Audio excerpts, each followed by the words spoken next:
Hey everybody, right before the show, wanted to let you know we have an update to our Patreon. A brand new monthly movie podcast is available now for $10 and up patrons at patreon.com/Talking Simpsons. You want to hear me and Bob talk all about Mask of the Phantasm, the best Batman movie of all time? You can hear all about that in our long, almost 3 hours long podcast, patreon.com/Talking Simpsons.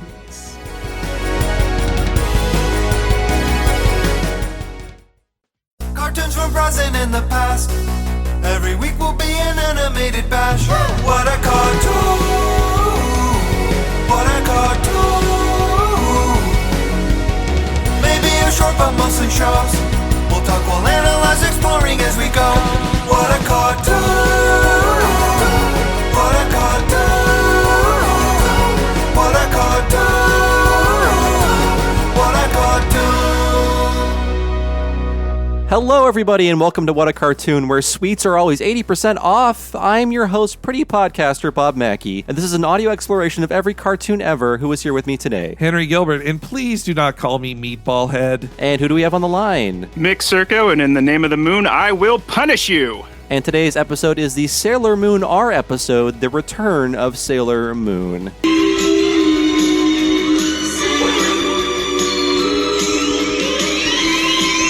And from the sound of that very Love Boat style music, you know we're talking about Sailor Moon, the prettiest soldier in the world. And Nick is one of our highest tier patrons, and because of that, he got to choose this episode and be on the show. So welcome again, Nick. You were on our Harvey Birdman episode as well. It's good to be back. Why did you pick Sailor Moon out of all shows? Oh, yeah. So, I guess, do you want the old man or like rant story version of this, or?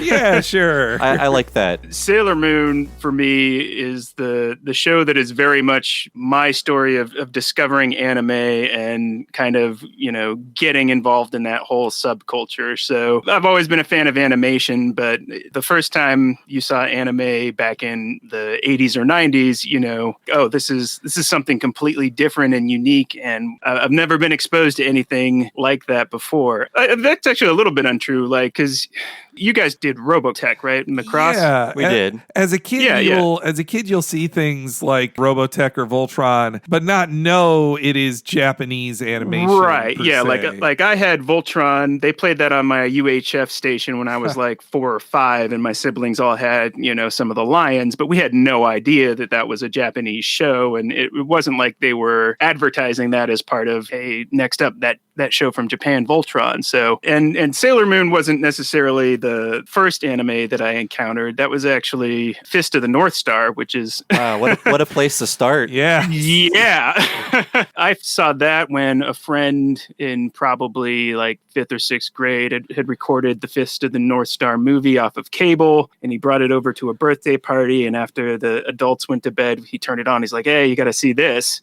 And of course, it kind of looks like He-Man, but people's arms are getting cut off and their heads are exploding, and it's everything women He-Man are needed. ripping their shirts off and showing their bare breasts, and it's just like, I think we called it Japanimation back then. And so once I saw that, I wanted to see more, but living in the boons outside of, I'm not in Kansas City, so outside of Kansas City in the early 90s, there wasn't any place that I was going to be able to go to see this stuff on the regular basis. And anime, it was still kind of obscure at that point, I think. At least in America, and the internet was so young at that point, you couldn't really get any anime off of it, really. Exactly. And best example of that is you had a certain multimedia corporation that is all-consuming that pretty much just ripped off an anime point blank and advertised their product as completely original. And then years later, when people tried to screen Kimba the White Lion in the United States, they were sending out cease and desist orders to not show a movie that they didn't own. So, for the most part, that kind of went by the wayside. Nobody really noticed. And, that was something that you found out in the early days of the internet when you're first getting online.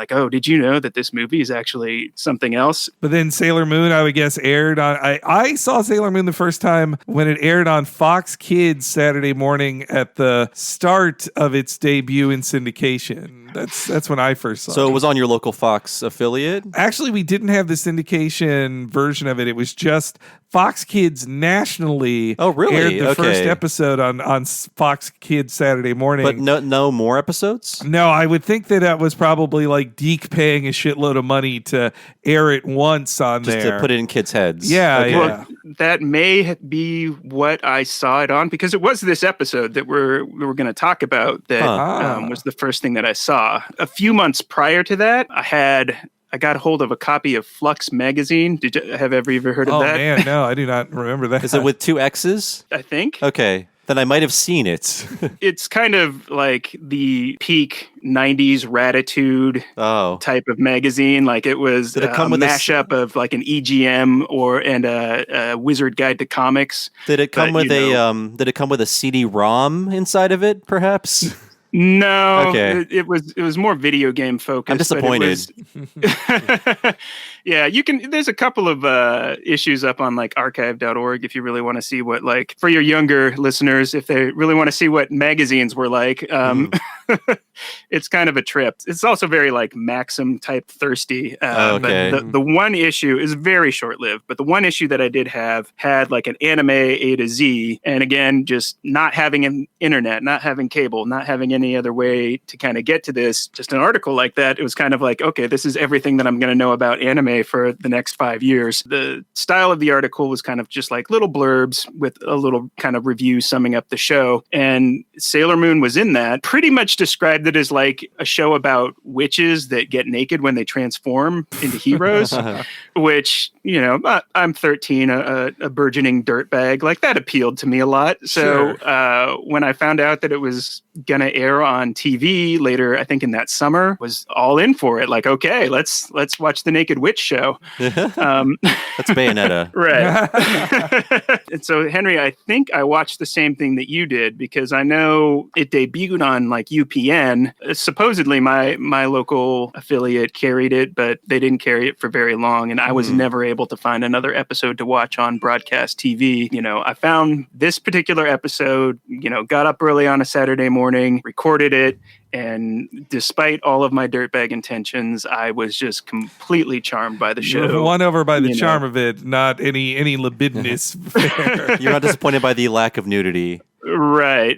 Yeah. So at that point, I was just like, okay, this is the one. This is the show that I need to see the rest of. But of course, I had no way of doing that. And it didn't last on broadcast for very long. I think it hopped over to USA and then ultimately Toonami, which is where I managed to watch the rest of the Deacon Cloverway stuff. Okay. Yes, yeah. Well, we'll Yeah. we'll get into that history in a little bit. Bob, how did you Oh. first get exposed to Sailor Moon? I think I've told my anime origin story a lot on podcasts, but the 80s were gradually me figuring out everything I liked was Japanese. And of course, lots of things were secretly Japanese because they didn't want you to know for various Well, reasons. Luckily, we had John Stossel to show us the way. Yes. Is Japan going to take over? I mean, there was a lot of, it was part economic anxiety and part like post World War II resentment still that was lingering in the air like 40 years later, where it's like, let's just be quiet about how all these things are made in Japan.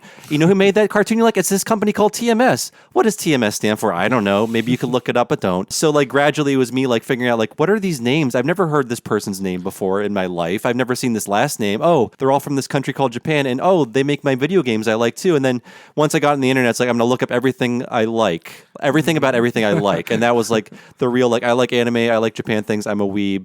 God help me. This is my life from now on. But I did see this when I was homesick. Very much like how I saw the original Dragon Ball. I saw it when it was syndicated and I was homesick and it was like 5 o'clock in the morning. And I know it was the first episode because I remember in the dub Serena or Usagi as she's known in reality, I was like, this cartoon looks like the cartoons I like. I want to watch this. It's whatever style this is. I like it. I want to watch more of it.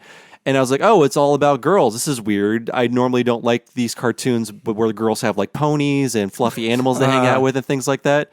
Very weirdly gendered cartoons. And then it's like, oh, they're fighting. And oh, this girl like plays video games? That was crazy. I was like, oh my God, how? They don't do that. That's not possible. And like one of the reasons I like Sailor Moon even today, and I feel like it's a progressive show even today, is that the main character is like, she's feminine, but it's not like all the traits you would expect. She's like a brat. She's lazy. She eats too too much. He's always getting in trouble. Like all of these traits that you don't normally see in a modern female protagonist today in an anime. I feel like, why did we lose that? But it was those traits that really made me think like, what is this show? I want to see more of it. And then I didn't see more of it until the Toonami run because it was not popular on syndication. In fact, like Cartoon Network made $1 billion by scooping up these quote unquote unwanted shows. Like nobody wants Dragon Ball. No one wants this weird Sailor Moon thing. Let's just put them on cable for cheap. And buying people's leftovers like Futurama and Family Guy and Sailor Moon and Dragon Ball is what made Cartoon Network so huge today. Well, for presenting Japanese animation and other Japanese products, at least to American audiences, in the 90s was an interesting period of them at the beginning, like, well, we got to shave off as much Japaneseness as we can, make this a universal product. And I think they realized, like, no, the audience that wants this, they want to know it's Japanese. They want more of that exoticism or whatever to it. It's like, I think, too, about how the Dragon Warrior games were sold in America. And when they constantly were being repackaged with new American box art because that seemed like the right thing to do. Box art. Awful box art. But like, here's a picture of a sword. Have fun. Or on the Game Boy Color like remakes. Drawn in crayon or something, the first one. And on the Dragon, they had these amazing Akira Toriyama art, but instead they're like, no, we need CGI dudes on the Game Boy Color boxes. Even when Dragon Ball Z is the hottest show in America. I think by the end of the 90s, thanks to Toonami's success, most of the Japanese companies and their localizers realize that America isn't afraid, or at least their audience in America isn't afraid of this being a Japanese product. So you don't need to try and hide that. One of the kind of secret heroes and also secret villains for why that is Power Rangers, like Hayam Saban. Like that is the first show that I can think of that was adapted from a Japanese TV show that was like mega popular, you know, like I had some Voltron stuff as a kid, but I had maybe one other friend out of, you know, my entire first grade class who owned anything else that was Voltron, and like G.I. Joe and Transformers. Yeah, Power Rangers was the thing for at least like, for a couple years. Those were big shows with Japanese animation, but there were American productions for an American audience. And so when right about that same time that I was finding out about anime, here comes this Power Rangers show. I felt like I was a little too old for it, but I was still watching it every afternoon after their middle school. Like, okay, I'm gonna watch these guys fight these crazy monsters. Well, like, nobody what the hell is this show about? There was no violence or action in so many American kids shows that just like it did get your lizard brain of like punching and swords and explosions. And once again, John Stossel came to tell us like, oh, this is from Japan. That's true. And you should be worried. and there was a time, you know, you mentioned Wizard Magazine. There was a time that Wizard Magazine, their thoughts of like, well, what is anime? It's a picture of Sailor Moon and Goku. That's anime. That's all it is. That's how ubiquitous Sailor Moon was. I think we have much more nuanced idea of what anime is, but that's how big Sailor Moon was. Sailor Moon appeared in the famous Bare Naked Ladies song one week. Yeah, and that was clear. It was really a huge thing at that time to appear in that great song. Well, but so how did Sailor Moon come to be, you might ask, listener? Long ubiquitous in Japanese comics, animation, and live action, there are traditional boys shows like Sentai / Power Rangers type shows about transforming superheroes from regular teens, which really began with the Spider-Man TV show that came over. So it was like a Japanese interpretation of American superhero comics with secret identities. Meanwhile, you had the very girls genre of magical princesses and girls transforming into magical princesses and having fairy tale adventures. And they were very gendered, siloed off areas. But who could bring these together? Who? Mm-hmm. Well, born in 1967, Naoko Takeuchi would be the type of person who would do this. She grew up wearing sailor suits or seifuku in her high schools. She joined clubs for manga and astronomy. She dreamed of being a manga artist, even though her parents were pushing her to go into chemistry. Like, like a real career, not manga. Like that's bullshit. That's not for adults. Certainly not for girls in the 70s. But she got into the manga field in the early 80s, and she had several shoujo series published, which are girl series, just regular like books in traditional genres. But her, with her publisher Kodansha, she wanted to make an exciting superhero action comic book, but where the costume would be familiar to most Japanese schoolgirls, meaning the seifuku, the sailor suit, like inspired by American Navy sailor suits. There's different variations. It's every school, but it's also like their school uniforms, like for all standardized education in Japan, at least from middle school up. So it's an experience for all girls in Japan have of wearing one of those.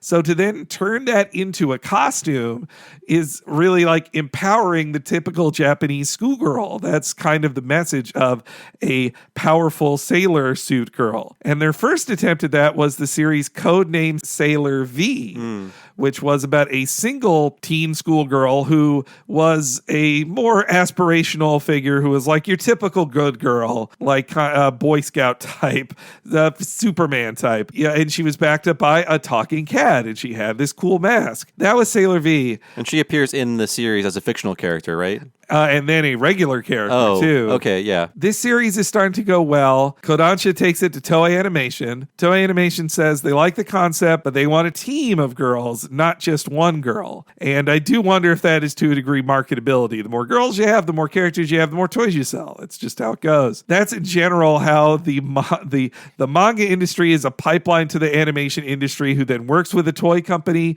and a television station in Japan, and they all produce it together to sell things to kids. That's the system in place, and the one that Takeuchi was working through.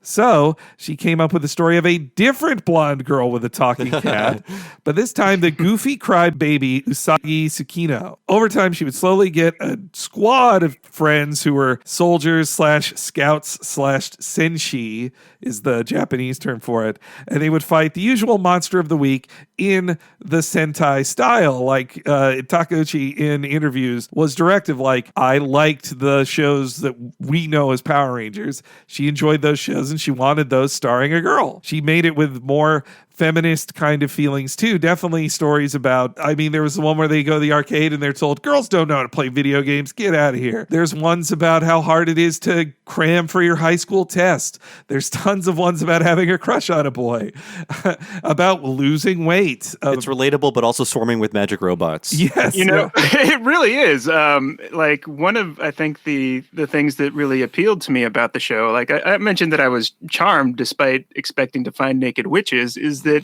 as a 13-year-old, like I didn't know anything about the interior lives of girls, especially my own age. Like, you know, who are these mysterious creatures? Why don't they like me? Is most of it. Do they play video games? Yeah, do they? I don't even know. I've seen never it.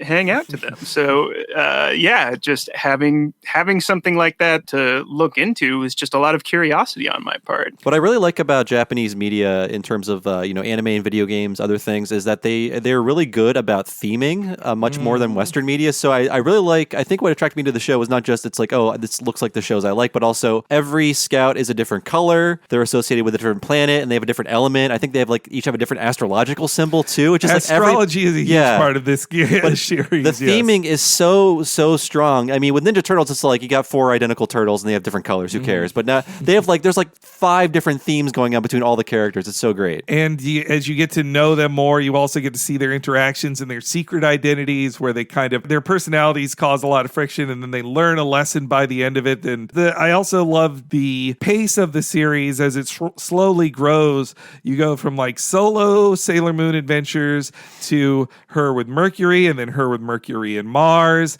and then Jupiter and Venus get involved, and it just kind of grows from there each season. And so it's never a staticness to this series either. It's always growing. And also, rewatching this now, you can definitely see you don't need to rewatch Sailor Moon to see the impact Sailor Moon has had on so many animated series, including my beloved Steven Universe. Oh yeah. But it absolutely does. I mean, the spaciness, the space stuff mixed with teen anxieties, human anxieties, plus if you're in Steven Universe, it's all about, rocks and what different rocks or minerals mean about things. You just replace that with astrology in that slot. It's a very similar kind of theming too. I think, like, conservatively speaking, there are probably maybe 500 shows that this spawned afterwards. Absolutely. At least 500. I'm not even kidding. Probably like 30 a year since it started. Well, because there had been magical girl shows and even, fighting magical girl shows like Cutie Honey. Sailor Moon owes a bit to Cutie Honey,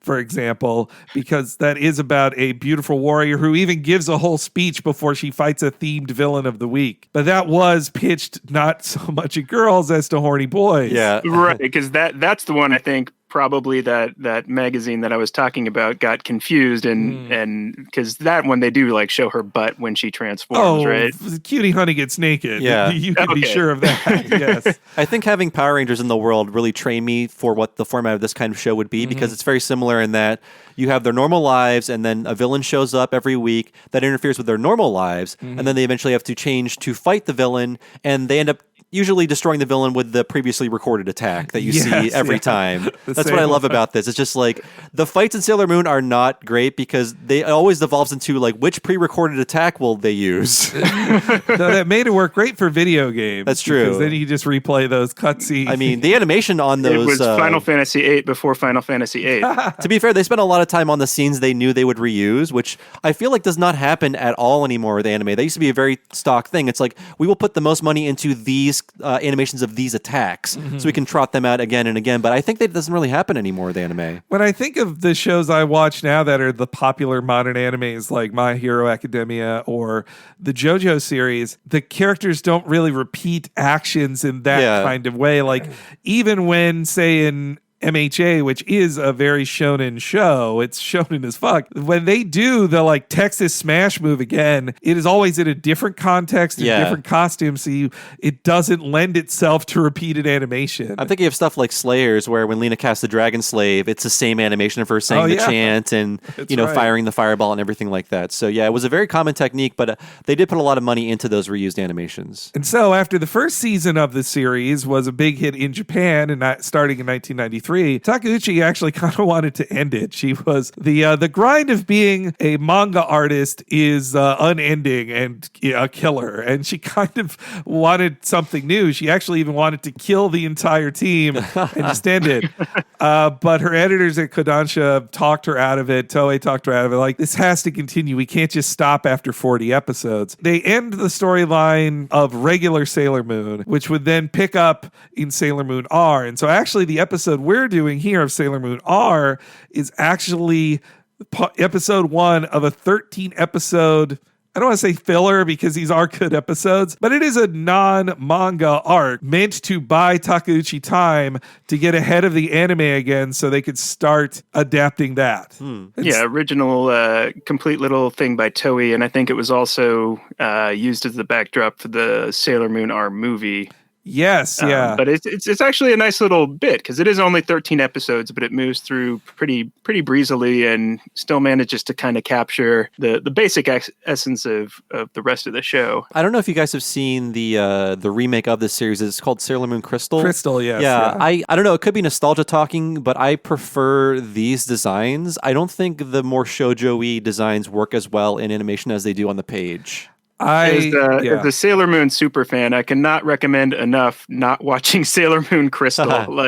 Everything about it just feels off, from the designs, the music, even the storyline. It actually follows the manga closer, and it's a lot more telenovela, kind of like there's more melodrama in it and less action. But I think the Toei product is really or I don't know if Toei did the remake, but this version is really the better way to go. Yeah, I've heard that too from other Sailor Moon super fans in my life, that they were very disappointed by Crystal. But I believe what Crystal came about, they were hitting like the 20th anniversary, and Takeuchi had always been clear that she didn't dislike the original anime, but she didn't have as much influence as she wanted to. And some of the changes to characters she didn't like as much. So she wanted it. She also doesn't want to make more Sailor Moon. She's like, the story, it ran for 18 volumes in the manga. She doesn't want to continue that story. So you kind of just have to make it again. And if you're going to make it again, why not make it more true to the comics and Takeuchi's art style? But you're right, it doesn't translate as much. I think, too, there was clear budget issues in it, and it didn't have as strong a team. I think this Toei one had, I'll get to some of the animators on this on the original show who were amazing, but maybe Crystal didn't have that. And then I also just saw these out of context moments of bad animation in it, including like Luna moving her front paw like a human would do their arm to go, yeah, go for it. Like, and it's just like, Jesus Christ. I think the anime designs from this show really lend themselves better to comedy, and this is a comedic show, even more so than the manga. And I hate saying this content got better when they handed it to a bunch of men, but I think they're putting a more of a masculine stamp on this very feminine thing by making it more slapsticky, more exaggerated, a little wackier. I don't know if I'm comfortable with saying like they didn't they really manned this thing up or they made it less girly, but I like how this is a comedy and no one really thinks of it as a comedy, but it's just a straight up comedy, this whole show. I had forgotten what a comedy it was until I started rewatching it when the subbed episodes appeared on Hulu about 4 years ago. When I rewatched, I was like, oh, this is jokey as hell. There's so many just amazing scenes where like Usagi turns into her chibi form and just like yells at Rei and they like punch each other. They yell like, well, you'll never get a boyfriend. Oh yeah, well, you're fat or whatever. Or her just saying like, I just want to sit in bed and read manga all day. Like, it's very similar. You really don't have those kind of asides in Crystal or in the original manga. It's just, a lot more, like I said, telenovela. Like Toei actually aged the show down. Like Deke would go even further. Yeah. But I feel like the manga series feels written for more like an older teenage girl audience, and then Toei's feels a lot more like a show meant for maybe tweeners. But I think by the time Deke got into it, they wanted a show for little kids. I think, the comedic sensibility is so interesting to me now watching it that it almost feels like these are jokes about the class nerd, about having a crush on a boy, about girls competing with each other over boys, about weight. I mean, it really sometimes feels like Saved by the Bell, and then they all turn into Spider-Man. Like, I mean that in the most complimentary way possible. And also on the Toei original show that we're talking about here, great animators worked on it. I want to give special shout outs to series director Junichi Sato, who would work on many Toei series, but I guess for at least me and Bob, his biggest contribution is that he was a major storyboarder on Evangelion up to End of Eva and Eva 2.0. He worked on that as well. After Sailor Moon, I think this was not an easy production because a number of both Sato and this next person I'm going to mention, they both quit Toei after Sailor Moon to go independent. And another person is even more important. Episode director Kunihiko Ikuhara would leave Toei, start his own group to create series, and would co-create and direct the animated series of Revolutionary Girl Utena. Oh, is that the director of this episode? I believe so. Okay, wow, yeah. Interesting. You can see Sailor Moon, that Utena would grow from Sailor Moon, but get even more gay and even more fancy and costumed. I mean, high school drama to the max. Yes, yeah. And instead of having her empowered costume be a sailor outfit, it's a boy's costume. You can see the relationship there. So Sailor Moon had, on the animation side, I mean, it all begins with Takeuchi. Her comics lay the groundwork for everything. She is telling the stories that they'll adapt. And then they also had some amazing animators making it come together. Like it was a perfect storm of talented people. And the series would go on for 200 episodes. There'd also be 3 films. The first one, the Sailor Moon R film, is the best film. That's my favorite film. And it was directed by Ikuhara as well. So, and that was an original story. Also quite gay. It was about Mamoru's childhood boyfriend basically coming back to try to kill. There are some man-hating gays in Sailor Moon. I don't like, or girl-hating gays too. Not such a fan of that. Lots of kissing cousins, too. Oh, we'll get It's a real Shelbyville show we got here. And the series ended after 200 episodes and several movies. They always bring back it. I mean, it's been a constant over time. There's always new merchandise. There's always new generations of kids directed to Sailor Moon, and it was a huge, huge, huge hit in Japan. Huge. Did you see any Sailor Moon stuff when you were in Japan last? I really didn't. A little bit of, mostly I had to look in the corner. I mean, I definitely saw more Dragon Ball stuff than Sailor Moon stuff. It was in the corners of some of the hobby shops I went into. I could find a little bit because I was told to look for some, but I think it was in between you'd find some more of the recent Crystal merchandise, but to find classic 90s merch, I'd have been better off checking eBay, I think. So, huge hit in Japan. It also goes to Spain and France and a few other European countries that actually starting to really catch on there. In 1995, Deke of Inspector Gadget fame, they knew a good thing when they saw it. Power Rangers is making so much money. Chaim Saban and his Saban company, they actually even tried to license Sailor Moon, but to remake it as a live action girls show. There's a very not good pilot of a Sailor Moon live action show, but it didn't really work. I think almost for budgetary reasons, because they can't cut to anime. You need live action to cut to live action. It can't be live action to anime. So instead, Deke picks it up and they're going to start translating it over and release it there. They hope that it can be as huge as Power Rangers. And it goes through almost as extreme a localization as Power Rangers.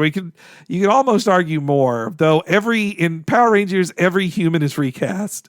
And it takes place in Angel Grove, not Japan. In Power Rangers, they changed one of the male characters into a woman, too? Yes, Yellow Ranger is a man in the original version. Deke then, with Sailor Moon, changes every name, because I get it, like Usagi, but they don't even keep her bunny naming, which, as fans of Super Mario Odyssey know, rabbits live on the moon, and so that's why Usagi means bunny, and that's the moon relationship with her name. And Tsukino Usagi is rabbit of the moon or whatever. Yes, that's what it means. Well, I've seen weird ass subs that sub her name as Bunny.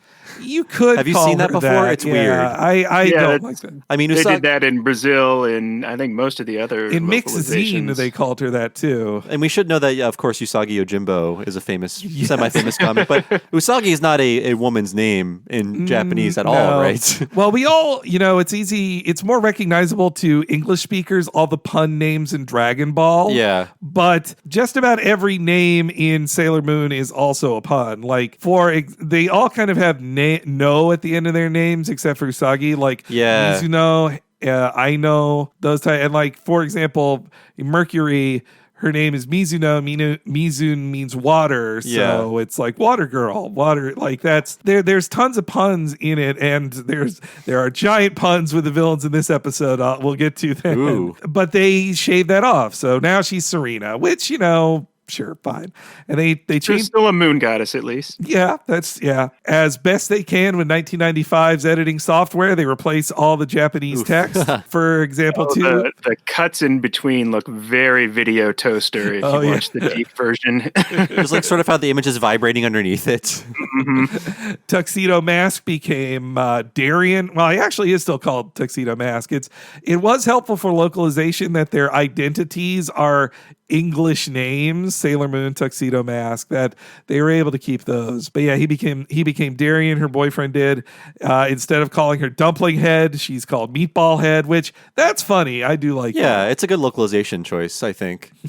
And I would say at the time it wasn't bad for what we had. I mean, it's not fair to compare it to the unedited animation we were getting from, say, like Streamline or Viz at the time. There were worse ones, and I do think they kept the spirit of the comedy a lot, but some of the stuff they really cut off. They shaved off all the weird sex stuff. One of the first villains she faces in the series is a gay couple, a yaoi gay couple, which they just say, no, the girlier one's a girl. That's a girl.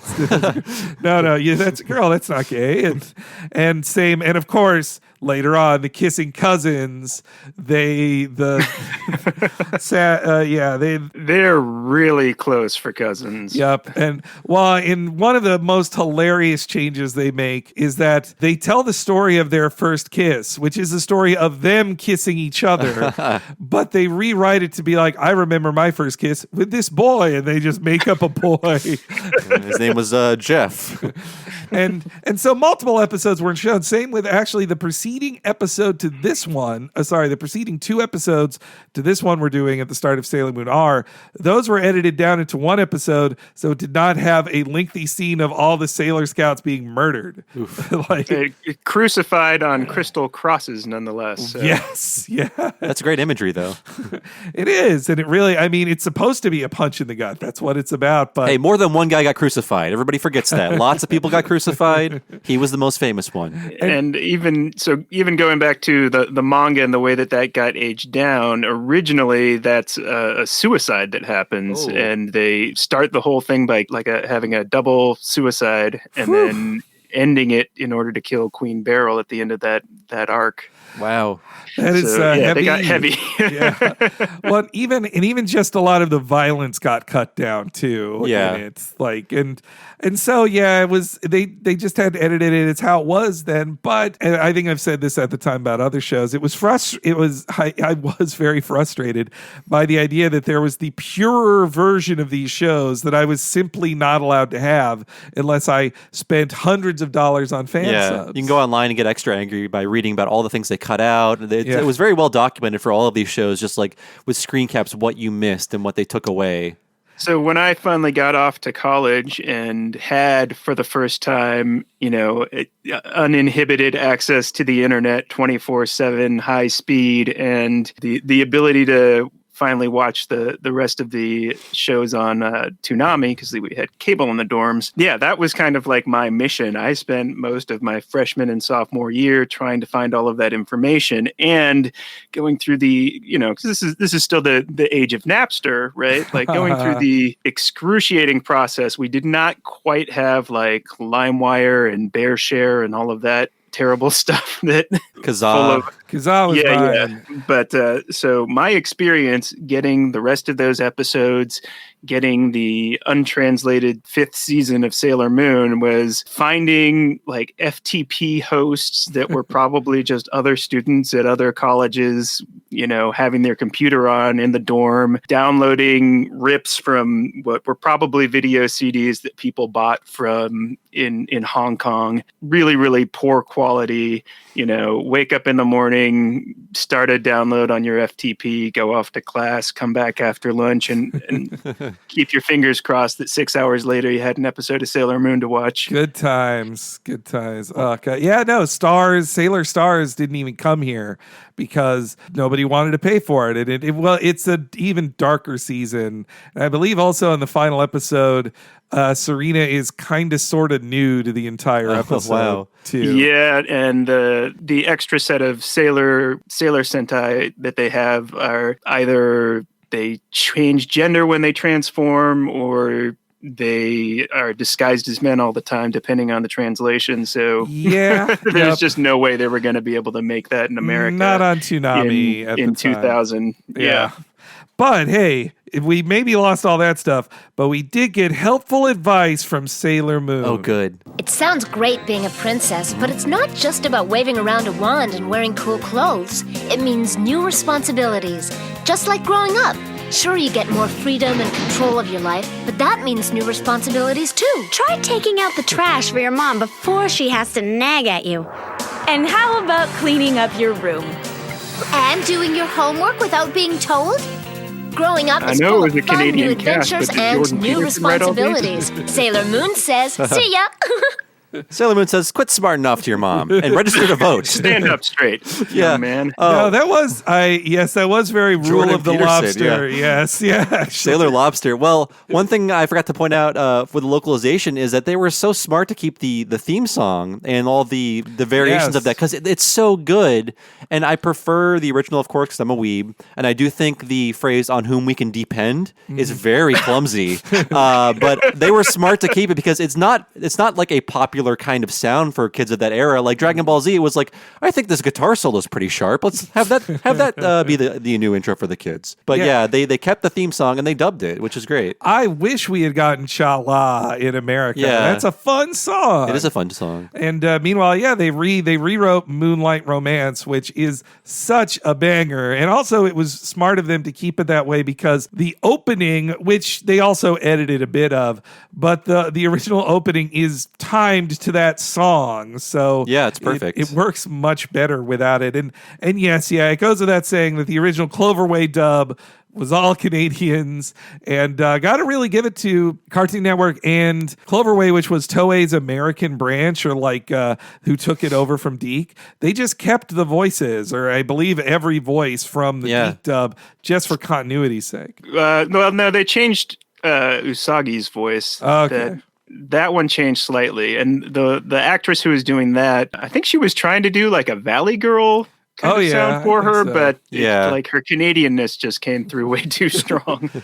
So DiC couldn't make it work, but Cartoon Network made it huge. I couldn't believe how big it was by the late 90s. Sailor Moon was in America. Like the show was super high rated, was one of the biggest hits of Toonami. I think it was a real crossover hit with boys and girls too, and everything in between. Plus, the manga had started rolling out via Mix, the publisher, MIXX, though their localization was a little rough as well, translation-wise. It was a huge hit. There were times in the 90s where the highest selling comic book each month was a Sailor Moon collection. Wow. Like just a brand new Sailor Moon collection outsold Spider-Man, the X-Men, all that stuff. Like that's how huge it was. And it was part of this thing that the American comic industry hates to admit, is that you actually can sell comics to girls as long as they're not your stupid shit that you sell the only one type of way that you sell Marvel and DC books.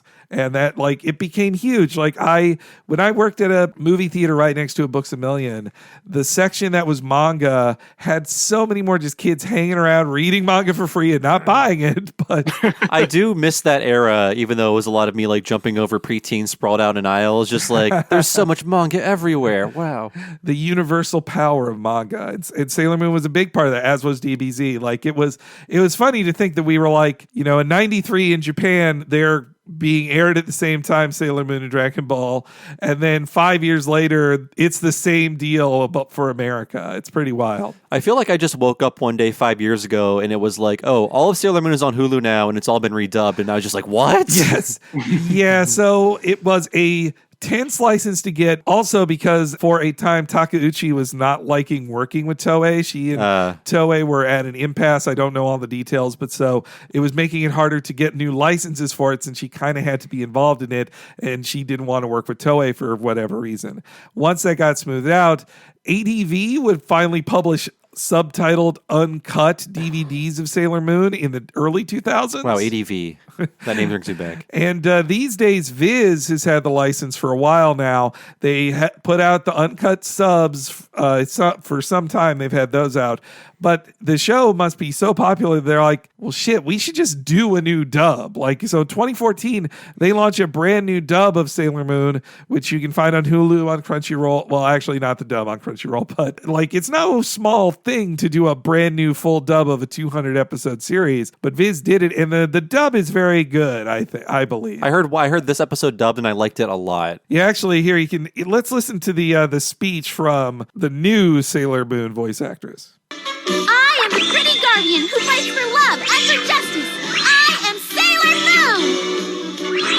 And now, in the name of the moon, I'll punish you.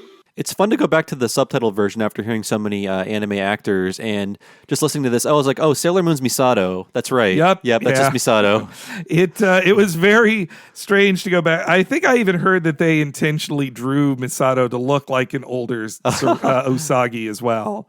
I mean, you know, and now that we're talking about it, Misato has a lot of Usagi qualities. That is true. Wow. It's like a grown-up Sailor Moon. Except you replace sweets with alcohol. Yeah.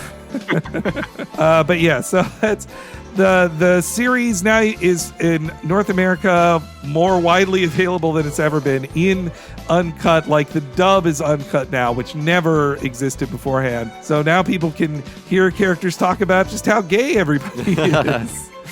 and also make fun of people for being fat or tall or those things that got cut Lots of out. body shaming in the series. Yes, yeah. Well, okay, so when we get back, we're going to talk specifically about the first episode of Sailor Moon R.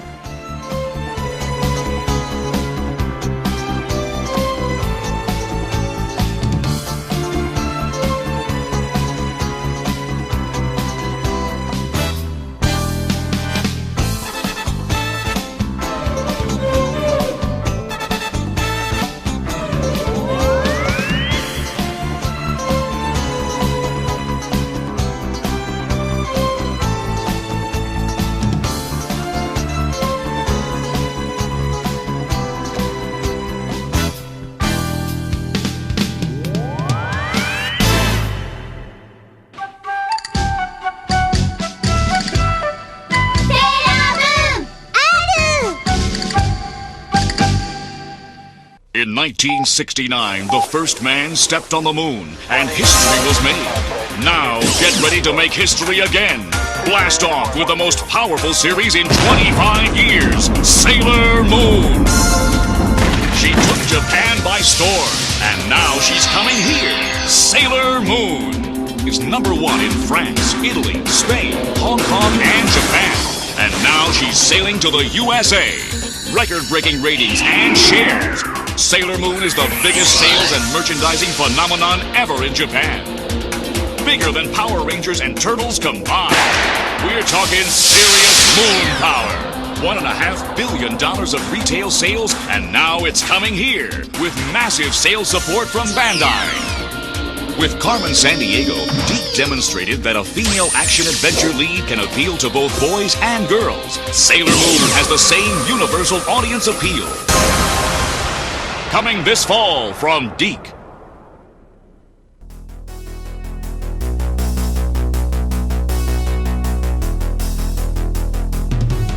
Moon Podcast Powers activate! Hey, Henry Gilbert here. Hey, it's Bob Mackey, and I'm going to punish you in the name of something if you don't consider donating to the Talking Simpsons Network and getting a ton of cool extras for doing so. Isn't that right, Henry? That's right. This week's episode was actually from one of our top supporters. But even if you don't want to go at his level of Patreon support, even $5 a month not only helps me and Bob do this podcast as our full-time jobs, but also gets you access to a ton of exclusive material. I mean, first off, you can listen to next week's episode of What a Cartoon right now. Yes, the Archer episode Skylantic. And you could do the same for Talking Simpsons and all future ones in the RSS feed you get when you sign up at patreon.com at the $5 level.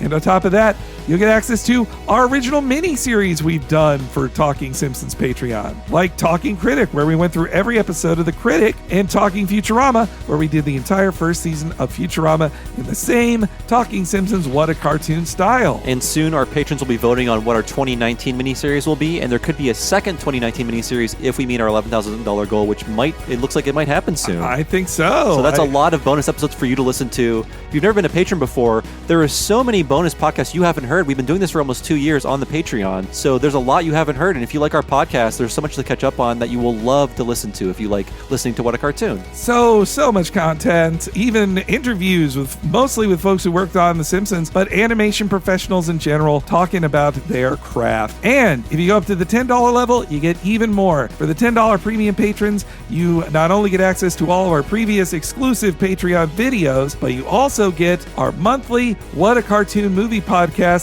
where we go through a different animated film, me and Bob, each month. The first month was Mask of the Phantasm, the best Batman film. Then we did Kiki's Delivery Service, our first Ghibli animation of the entire series.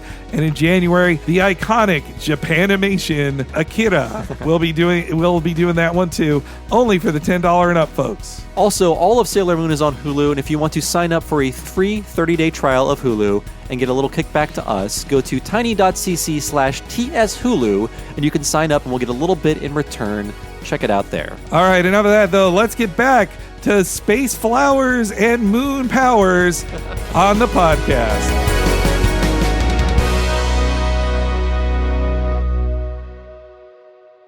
Today at 4, Tsunami's got a brand new superstar.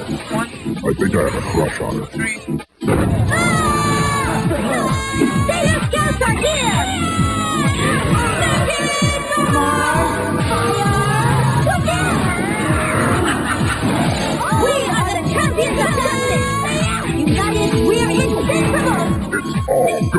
action. Sailor Moon, today at 4, only on Toonami.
All right, so we're back. This is the first episode of Sailor Moon R, though on Hulu they just treat it as the second season of it. The R could mean return, the R could mean romance. The R is a very powerful racing.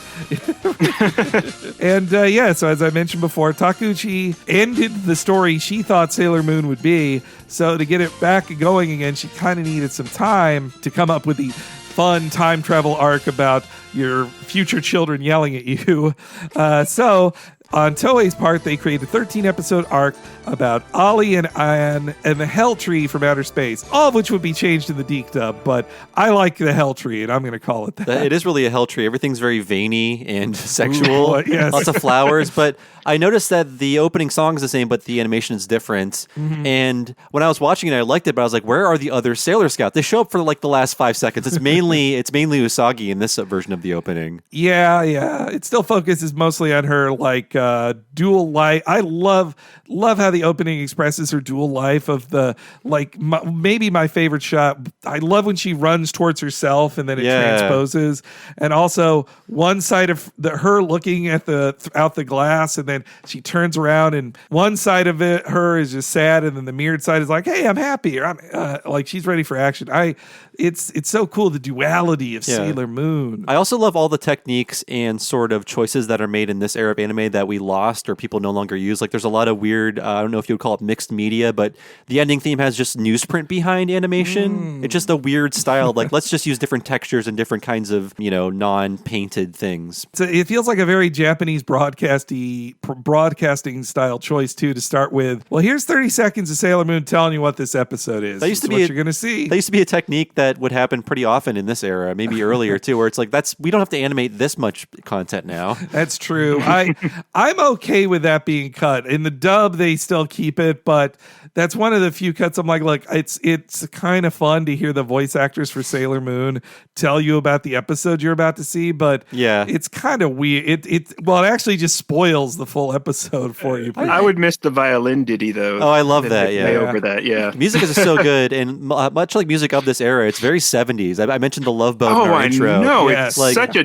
disco sounding show. Yeah, and I think it's mainly because the people who did music in this era started doing it in the 70s and never really changed. So like Ava has really 70s music. This does. Like every show, big show from the 90s just sounds like a 70s show. It's the strings are really synthy. The brass is, big in the mood. Yeah, no, it's completely that kind of disco style. I love the music. That was something. Deke replaced a lot of music in their cuts with incidental music. They kept the opening the same, but the incidental music had more of the, I don't know what else to call it, than like Care Bear music. It just sounds... It's really synthy, lots of synths droning. This episode picks up 2 months after the defeat of Queen Beryl, where they all died and then were reborn, and Luna and Artemis kept their memories from them. so they don't remember being the Sailor Scouts or that they have talking cats or any of the outer space bullshit. I feel like remembering that I died and came back to life, that might drive me insane. Yeah. So,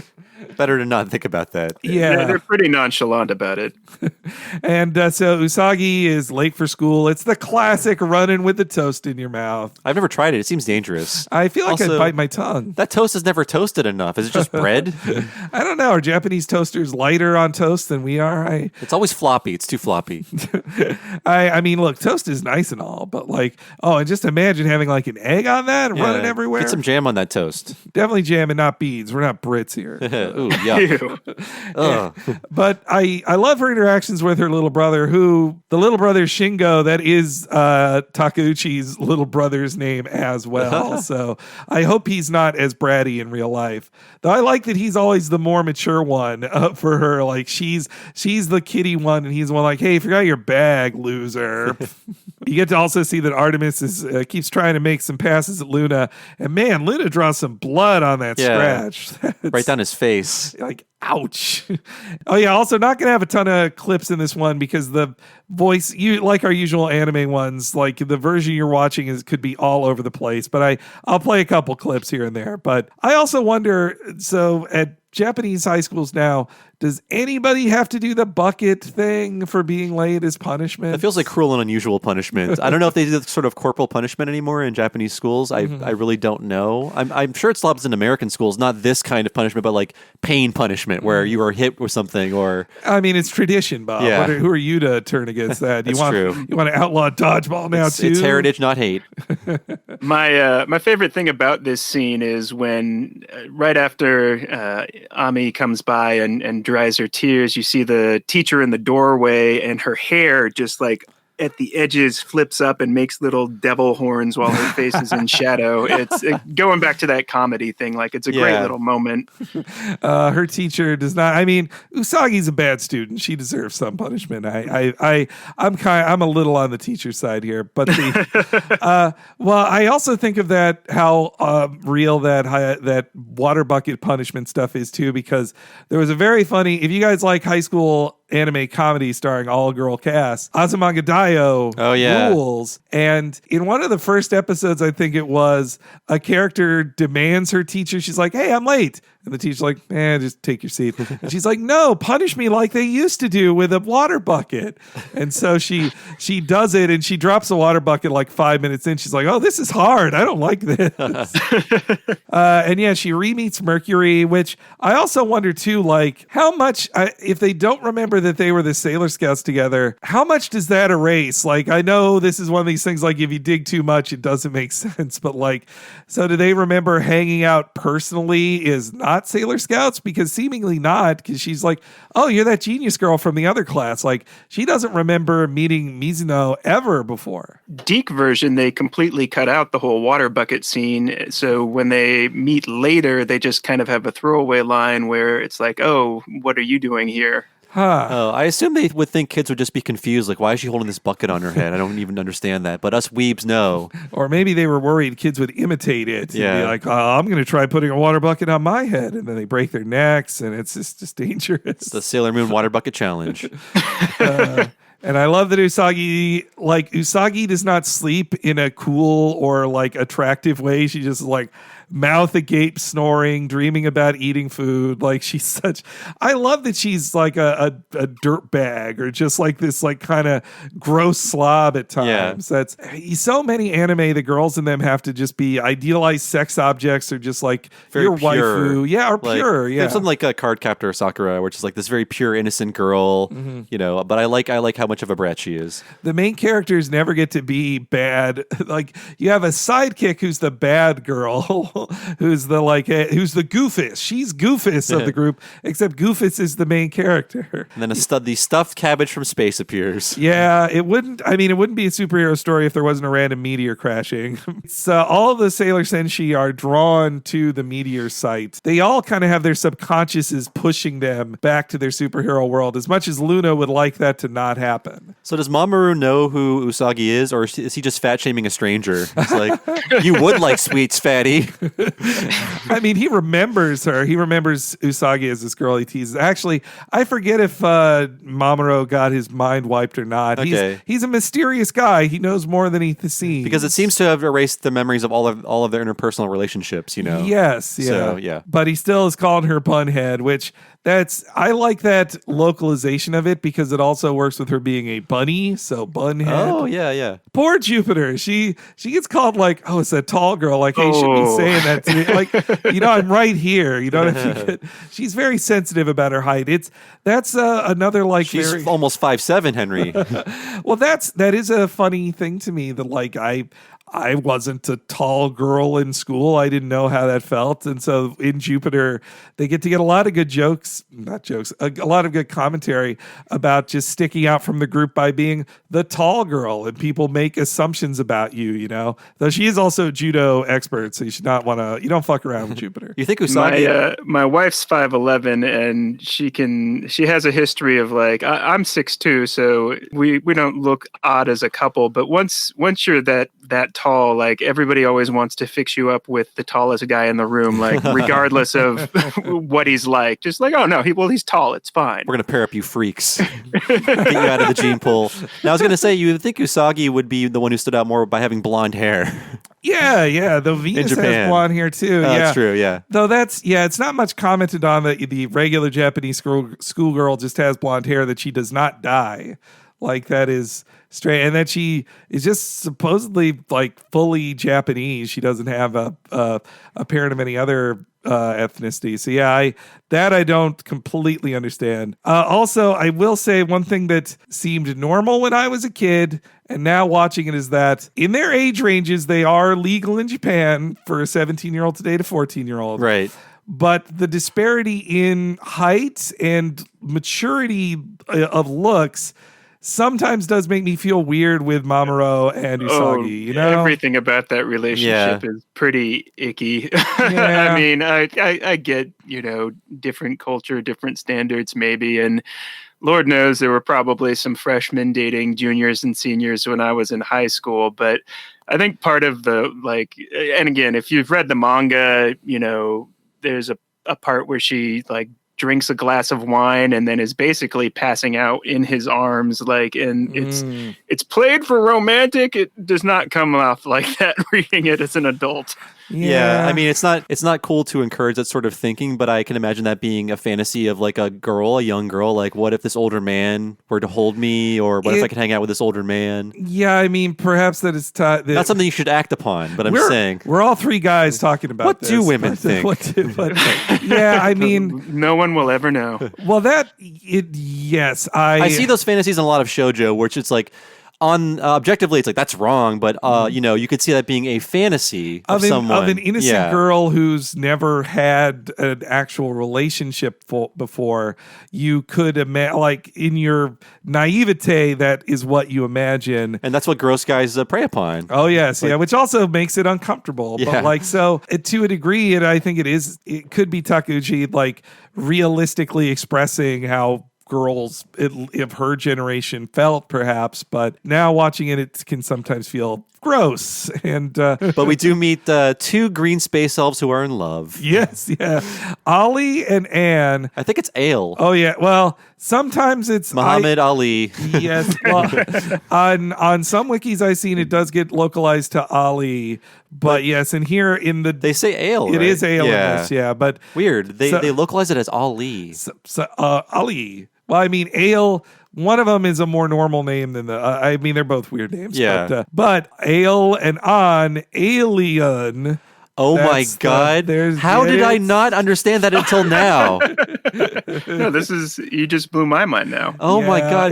That is so stupid that I didn't even recognize it. Oh dear. It's a very silly pun. That is hilarious. It's so just staring you in the face, you almost can't recognize. Well, that'd just be too stupid. No, they did it. Vegeta can't really just mean vegetable, or Piccolo can't just be the musical instrument. No, it is. These characters are so silly silly. And I love how, like, again, this show is very, I love melodrama in anime, but they're just like, we're so in love, aren't we? Yes, we are so in love. And he's playing his space flute. His very penis veiny flutes. Yes. Yeah. and talking about, like, he knows a lot about Earth's humanities, and like, in this Greek history, it's like, Yeah, Perseus and Andromeda. yeah, it's weird. And yeah, his big veiny space flute.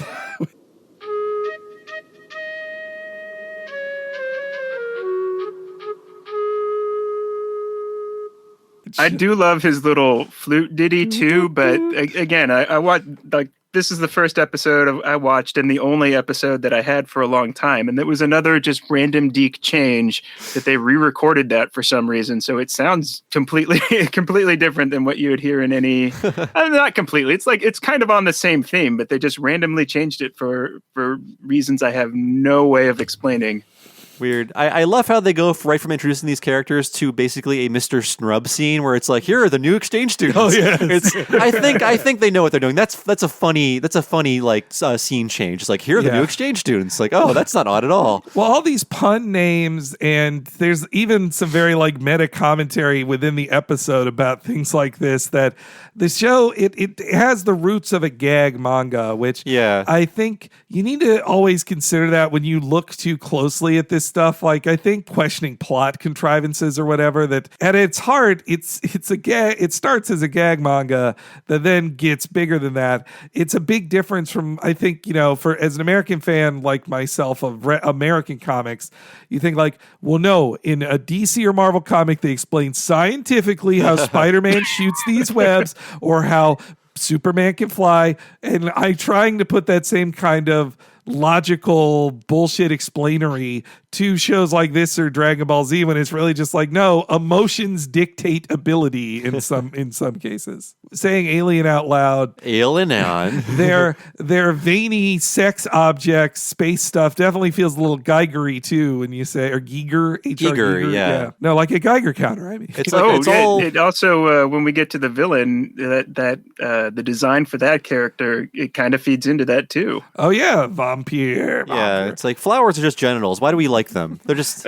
big dicks and vaginas hanging out, growing everywhere. That's how you get to draw genitals, I guess by so. just painting. I mean, that's George O'Keefe, right? Yeah, George O'Keefe. Yeah, that's what George O'Keefe. But like did. with all the flower imagery, it's all, I mean, just by virtue of what it is, it's also sexual. I'm not offended or anything. I'm just like, wow, this is very, very sexual. Well, there's teen hormones all over this show. Like, that's every character. And I would like to ask any Japanese speaker listening, if you could, Aile's name is Seijiro Ginga, which then Umino, aka Melvin, which that's the Melvin. one I'm like, no, that guy should be Melvin. He is a Melvin. But Umino says, is that some sort of a gag name? I'm like, well, okay, please someone explain to me what the joke is on that, because Yes, I do not get it. Seijiro and Natsumi. So I don't know if those are also puns. Who knows? But man, I love Melvin with his giant, super thick glasses. And though in the manga, when he takes off his glasses, he's a hunk. He's a cute boy. And he'll even start dating Naru eventually, which, like, that's a real Urkel wearing you down kind of moment. He really is the Milhouse of this show. Yep. He does not get Milhouse does not get a good ending like that. Melvin is such a it's too good. It's too good of a changed name. That name seems fake to me. In Japanese, they ask if on to speak English. In the English dub, they change it to Spanish, which I've seen that in several things where when they go to English class in Azumanga Daioh, in the dub, they go to Spanish class. But the joke works the same. In both cases, she's asked to speak this language and then just says a bunch of gibberish. Like blah, blah, blah. Blah, blah, blah, blah. It's a good localization of that joke, though. I when I watched the dub, I'm like, how are they going to do this? And they did a really good job. And they just all like the giant sweat drop, like cartoony moments like that is what I love about it. I think Takeuchi in her manga didn't really do as much those kind of exaggerated expressions. I like how enchanted the class is when she just says the word yes in English. I'm like, oh my gosh, this is so exotic. That ale is a real dreamboat too. Like when All he's the girls love Seijiro. and again, he does not look like a regular 15-year-old boy, I have to say. And yeah, Naru is always the first victim. She's basically Jimmy Olsen to Sailor Moon. She's always the one getting caught. She was the first victim in the very first episode. The faux incest on the show is also very strange. It just puts you, it's one of the many like weird sex things, or like, well, we're so in love, but you have to pretend to be my sister and let me hit on other girls. It's just a weird game they're playing with each other. It's like some role playing is going on here. And it's very cruel intentions. Oh yes, yeah. And of course, if he's going to, Ale starts to get feelings for Usagi, so of course An has to fall in love with Mamoru as well. Again, it's more comedy that I'm sure is intentional. Where An is yelling at Ale, like, you have to stop falling in love with girls. Who is that? Like immediately she sees Mamoru. Like, the reason she falls in love, she's like, hey, that guy in those pants and that green blazer, like, he's perfect. That's what I'm looking for. A 30-year-old high school student. Yes. He's dressed like Saved by the Bell, like the Z Cavaricis or whatever they all wore. Yeah. And he's just reading his books, walking away because he's a nerd, secretly a handsome nerd. And it did make me laugh too that he's so unobservant that he doesn't know this girl is following him and that she collapses right behind him. He's like, doo. One of the things you mentioned that the clothes he was wearing, what I like about this show, and that's interesting, is that outside of their sailor costumes, the girls are always wearing different clothes in every episode. It's like a real fashion show, and some of it is hilarious because it is very 90s Japanese fashion, like green overalls and things like that. But that takes a lot of work to put characters in new costumes in every episode. Yeah, I like that sense of fashion. You know, it was something too that Takeuchi's later husband artists would do quite a lot of in Yu Yu Hakusho as well. Yeah, they were a power couple. Yeah, they were a real power couple, but in both of Yu Yu Hakusho and Sailor Moon, you get such an insight into 90s fashion of Japan. It's really cool. It's so great. Well, it's no wonder then so many people who worked on this ended up burning out, because between like the monster of the week, every episode has a different new character design. Every episode has new clothing models. Every episode, and they made 200 episodes in 5 seasons. So that's a breakneck pace to do all of that work. Doesn't sound fun at all. So when she's on the phone in the Japanese language version, I love how Kotono Mitsuishi, the voice actress for her and Misato and Eva, is so good. She's just like, oh, this guy really likes me. Oh, I guess it's a burden to be as cute as I am. Like but she has like a real like sinisterness to her too. Also, there's a bit where she says like, I like that. Yeah, she's so great. Yeah, she puts a real like pitifulness to Usagi. Like when Usagi gets like defeated in life, she's just like Squidward. ごめんなさい、しょぼ。どうしよう。困っちゃうな。可愛いって罪よね。清十郎さんったら目が高いんだから。またうさぎちゃんの病気が始まっちゃった。でもなんだろう、胸騒ぎがするわ。困っちゃう。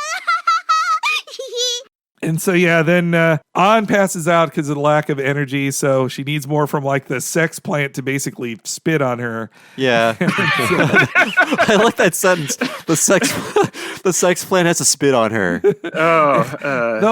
All these space plants really remind me of the G.I. Joe movie and the Cobra La plants too. All those spores. The art on the show is so cool. They're just like in this weird void where the hell plant exists. It's so weird and cool. It's like a heavy metal cover or something. Yeah.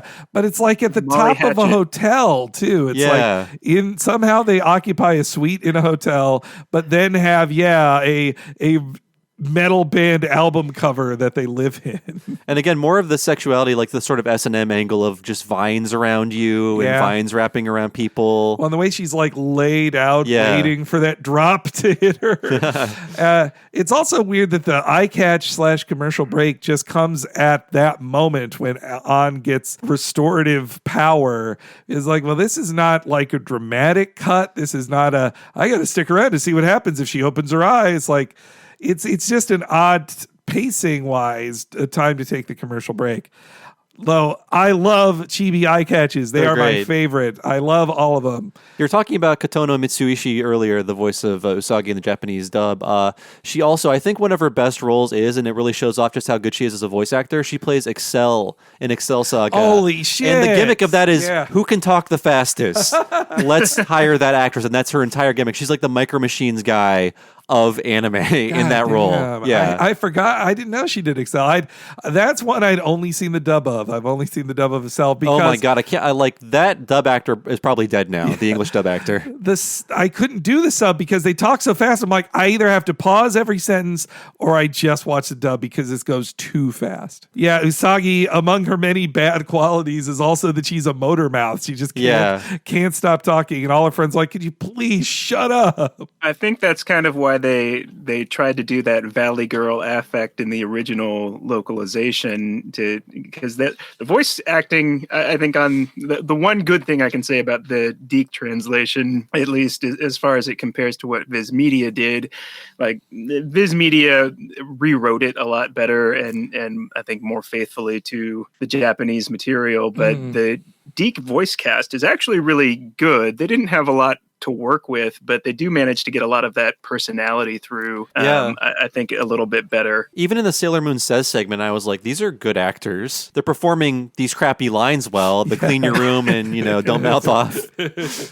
Your mom wants help. Come on. Go to church. The one I miss the most is actually Naru/Molly, because she has this very, she sounds like Linda Belcher, really, or Snooki or something. I barely remember it, but yeah, I do like that quality to her. There's less accented characterizations in the new Viz dub. That is for sure. Like it's more the standard Viz dub. I don't know if I approach. like Luna more as a British school master or her current voice, where it's like, Serena, what are you doing? I do, you're right. I do kind of miss Serena. Yeah. Please. It makes her fit more with what you expect a fairy godmother type voice would be, which is basically what Luna is. Sort of like a female Sideshow Bob. Oh, come now. Really, Serena? And you also get to see that Aelonon, they have a believable, they are space aliens who want to eat energy, but they have a believable drive of we're going to die. We're starving. We need to eat energy. Though they could eat energy from fish all day, but humans just taste so much better. And humans in love. Yes. They're like the steak of humans. Well, An, I think, knows that that Vampire might murder Usagi if she says, no, girls in love, they taste the best. Yeah, definitely she's counting on it. I saw what you were doing at school today. We're shutting that down.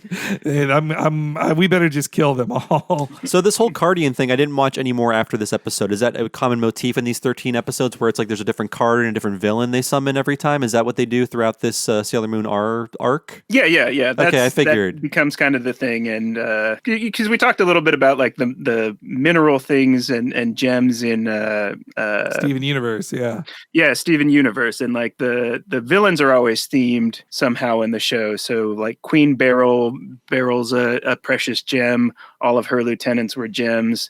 The Dark Moon family goes back to that motif, and then later you have in Sailor Moon Super S, it's like a circus theme. So that sort of thing kind of continues on. Villain theming is good. I mean, that's also a borrowed thing from the Sentai shows too, that they have a type of villains for a whole season. And this show predates Pokemon, and I was just thinking of Pokemon when Vampire is summoned, and he keeps going, Vampire. Vampire. Right. Both in English and Japanese. Yeah. That's just how Vampire. Also, the Vampire is a great first episode monster of the week because it's just very simple, not that interesting, the kind you kill in one move. And it gets distracted constantly by cats biting or scratching it. Yes. It's ultimately undone by just cats jumping on it. That's, pretty crappy. They started with their weakest monster, the Ale and Ann did. And a couple times when the cat bites that and it lets go, I'm like, just be like, oh, that hurts a little bit. Suck. Just kidding. Though Vampire 2 with the kind of masculine frame on a woman's body and like the size and coloring, it really looks like a Cutie Honey Go Nagai style, a strong woman villain type character. It reminds me a lot of like the stuff he designed in Cutie Honey and other series. I also do like the emotional core of this episode that Luna does not want to destroy Usagi's life again. Yeah. Even if it means people start dying, she's like, I'd rather risk my own life first. I just can't steal her childhood from her. That would be wrong. I mean, even though the show is full of fun adventures, I like this episode as a message that being Sailor Moon sucks and you just want to have your normal life and it's a burden. Yes. Like, it ends on a very down note, like, oh, I don't want to do this anymore. Your hero Sailor Moon is back. That's bad. It's Spider-Man 3. Yeah. Oof, yes. I was thinking of Spider-Man in general, just the burden of being a superhero, which I assume a lot of Spider-Man deals with. And so Vampire sucks a couple of ladies off, and then they get spit on by the sex plant. and then Vampire attacks Naru over the phone with Usagi, which that shows you Usagi is a good friend, that she then runs off to check on her friend instead in that kind of danger. Though, maybe call 911 instead, the equivalent emergency services. But this is one clip I did get from the English new dub, because it really does make me laugh when Luna and Artemis come upon Naru being attacked. Monster? Vampire. Seems like it. But boy, that girl sure gets her energy drained a lot. No time to be impressed about that now. Gets her energy drained a lot. It does. She's attacked. She's usually the big victim in multiple episodes. That is true. Yeah, I forgot about that. So it's them. It's the animators. It's the producers commenting on like, we really have Naru attacked a lot in a lot of plots. She should probably have PTSD if it were remade today. She is like the red shirt of the show that they send in first to get destroyed. I do love the joke. Again, more comedy in the series. I do love the joke where Usagi sees the monster and assumes, I must be dreaming, so I am the strongest person in the world. Yes, yeah. I love that. And then, also she hears her cat talking, which is like, what the fuck? Okay, definitely a dream. Yeah. And her subconscious starts to come out and she does her Sailor Moon pose. Like, what am I doing? Yeah, that's great. What is this? Yeah, this is when Luna had to admit that it's gonna come out. There's no way. There's always gonna be enemies coming to Earth to kill people. So I gotta give it back. And I just love the shot of this little cat beaming stuff from her moon crescent into her head. It's a really good shot.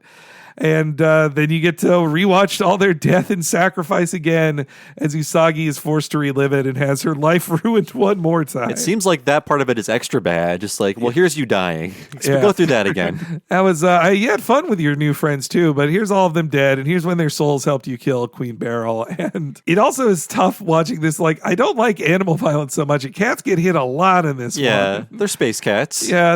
Really quickly back to the Queen Beryl. You do owe it to yourself if you've never watched, because out of all the Deke music that they created, most of it's garbage, but the one thing that they did have for that scene was like this really awesome butt rock, just, guitars, balls to the walls, little song for Sailor Moon's fight with Beryl. Ooh, just reminded me of that. So check that out. It's a hoot. Now that Sailor Moon remembers her abilities, she goes through a transformation. I think it is such cool theming from original concept that what empowers her are such feminine things. Instead of like He-Man with his sword giving him power, this is a girl calling on her makeup, like Moon makeup. And she gets her fingernails painted. She gets some light makeup on, and she just gets a nice outfit. And she even gets like cool theater glove type gloves. Yeah, it's sort of like a sexed up version of the Sailor Fuku, where it's like the hemlines are higher. And, much higher. Yeah, and sleeveless. Though that whole transformation is one of the best transformations in animation history. Yeah. I think my favorite of it is when her dress comes in, it's just this flowing dress, almost like you're watching a giant flag unfurl, except it's her dress that spins around. It's just so gorgeous. It's such great animation. I don't mind rewatching it. It's such a well done piece of animation. I think one of the things that makes the whole cast really just an interesting set of characters, or somehow the show managed to take that idea of, it's a very unabashedly girly show, but it still, has a positive message about femininity as like, no, femininity in and of itself is empowering. Like, you don't have to be a man with boobs to get the job done. You can just be a girl and kick ass. Yeah, that all of these girly things made her more powerful and a hero too. And I love her pose, not just her two fingers out, kind of like Spider-Man flippy pose, but I also love the three fingers against her head pose. It's such a cool one. I need to start copying that in more photographs. Add one finger. Then when she confronts them, we get the Sailor Moon speech. I played the English one earlier in the episode, but this is the classic one that they replayed every fucking episode. But it's so good, it's just worth keeping.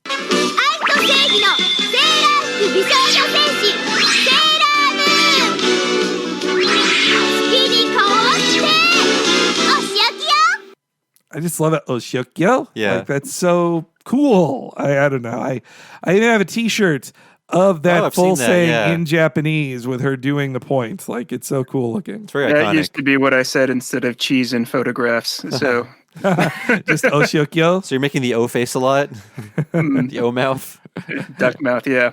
And also her confronting Vampire standing with the moon behind her is such an awesome hero pose. Yeah, just the initial reveal of the pan up to her in silhouette in front of the moon. I think, is there always just a full moon? Actually, it was more of like a quarter moon in this episode. Yeah. The moon is always there. Vampire is basically Groot, now that I think about it. Holy shit. Yep, you're right. Vampire's Groot. Yep. Except Groot can't steal energy, but all the other plant theming fits. And yeah, Usagi, though, is pretty out of practice, so she gets, trapped immediately. She's like, hey, here's my cool speech. Oh, shit, I'm falling. Oh, whoops, whoa. She's not a great fighter, but that's also what's fun about But her. she has cat distractions to help her. Yes, as long as she has two cats watching her back to bite a flower person. And that's when it was also, I was thinking about the recycled animation when she was down on the ground with her. So she's down on the ground, she's reaching for her tiara, and I'm like, well, but how's she going to use that tiara? She can't go to that animation from a sitting position. And then her leg got freed and she stood up. I'm like, there we go. Nice little shortcut. And Moon Tiara action is such a cool move. I love that move name. And like you said, Bob, it follows the same pacing of a Monster of the Week fight in any other Sentai show too, which is like, well, it's time to end this fight, so she's going to do her one super move and we're going to replay that. Just do the super move. It's almost over. Character design, I love how her ringlets of hair go over the point at the bottom of her tiara to make a heart on her head too. Oh yeah, you're right. It's some really great character design that, Takeuchi, they made even better on the animated series too. And so Vampire gets beat like the jobber she is. She's just gone, nothing. And of course, because Ale and An are such villains, they just have to gloat and threaten Sailor Moon. Like, Sailor Moon doesn't need to know about their existence, but they're like, we gotta gloat, we gotta tell her. They send like a Skype out to her or something like that, like a hologram Skype. Like, we'll be back. And you think it's going to be like we're ready for adventure. This is going to be quite because she beat her first villain again. They introduced the villains, the major villains of this arc. And so you think they're going to say something like, time to get serious, or boy, it looks like things are going to get interesting. And instead, Luna's like, well, Sailor Moon, you sure? And then Sailor Moon's just like, my life. And then credits. Yeah, it ends on a down note for like, get ready for new exciting adventures with this sad person. With this sad girl in Sailor Moon R. You've never seen Usagi this sad. She doesn't like that you're watching her either. And the ending theme is pretty good. I like how it really ramps up. But Moonlight Romance is the best. Like, it's hard to compare to that. And then we get a preview that lets us know the rest of the Sailor Scouts are going to get their memories back next week. So keep tuning in, kids. They got to speed it up. They can't have one. They only got 13 episodes for this filler. Right. So they can't have one remember thing an episode. It was a fun new start to R that also gave us some real... it's a filler, but this is like really good filler. I'd watch this over the Garlic Jr. arc a million times. R was for reboot. Soft reboot. But yeah, this was a fun episode that really, I think, does sum up the many qualities of Sailor Moon with its like weirdness, its comedy, its action, its characterization. It's except in the ways it doesn't, it holds up really well. Yeah, I mean, I find the formula of it very comforting and cozy, where you know it's like, well, here's what's going to happen next, and then it does. I feel like that's something that I enjoy about the show, and it's really easy to fall into just because of that formula. And the characters are so funny, and the animation is so great. I love the comedy, and again, people tend to forget this is a comedy, and it really is. Watching it again, I'm like, yeah, this is a comedy. This is a funny show. Well, as we all know from, as taught to us by Jerry Lewis and other great comedians, women aren't funny. So when you know... He didn't see Sailor Moon. Exactly. So I do think that there is a stereotype that feminine things can't be funny, especially for us growing up in the 90s. That was what we were raised in.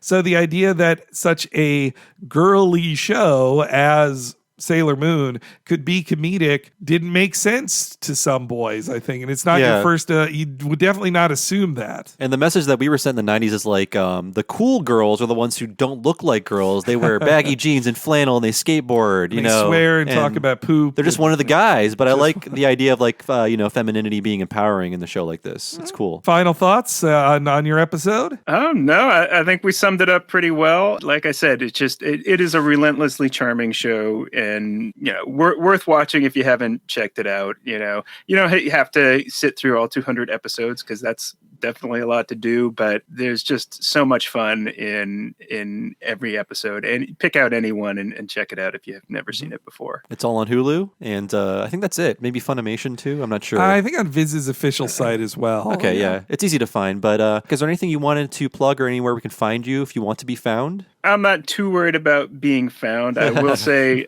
donating at the highest level, and I plan to keep that up through I think one more episode that I want to do, and then I'll probably go back down. But I know a lot of people probably think making a podcast is a lot of fun. I know just from doing other creative work that anything like that takes a lot of time and effort, but being a guest on a podcast is a lot of fun. So sooner or later, when my slot frees up, if you have a show that you want to talk about, it's great to be a guest on this show. And of course, donating a little bit more money allows them to keep working and making one of my favorite podcasts. So. Oh, thank you. Wow, your plug is us. Yeah.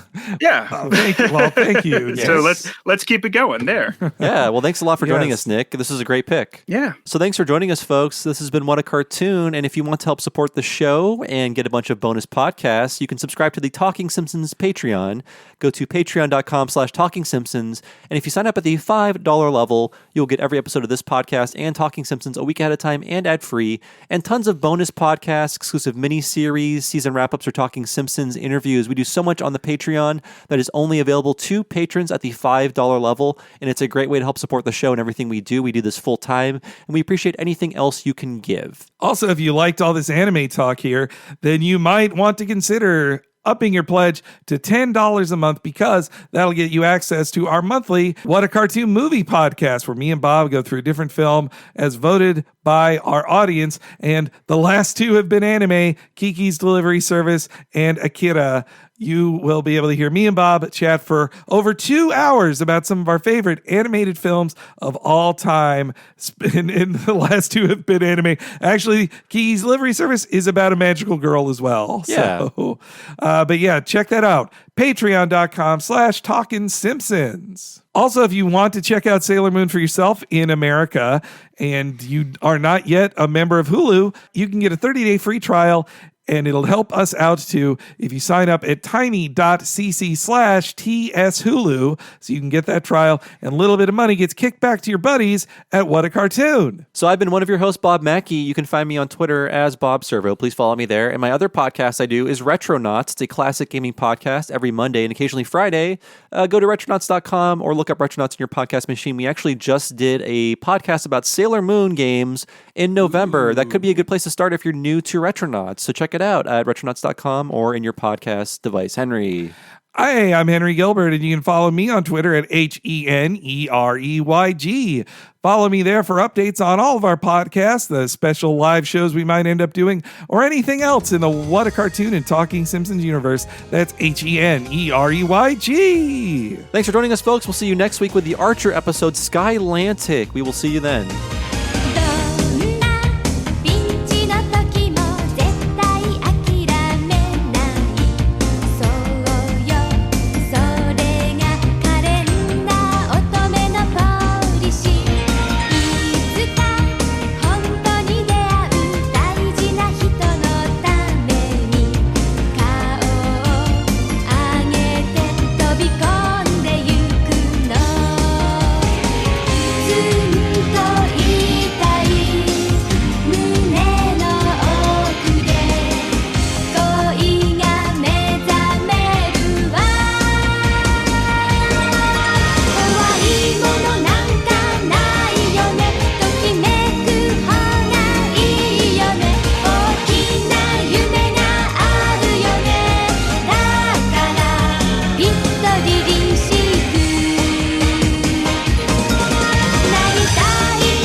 It's hard to be brave, I know.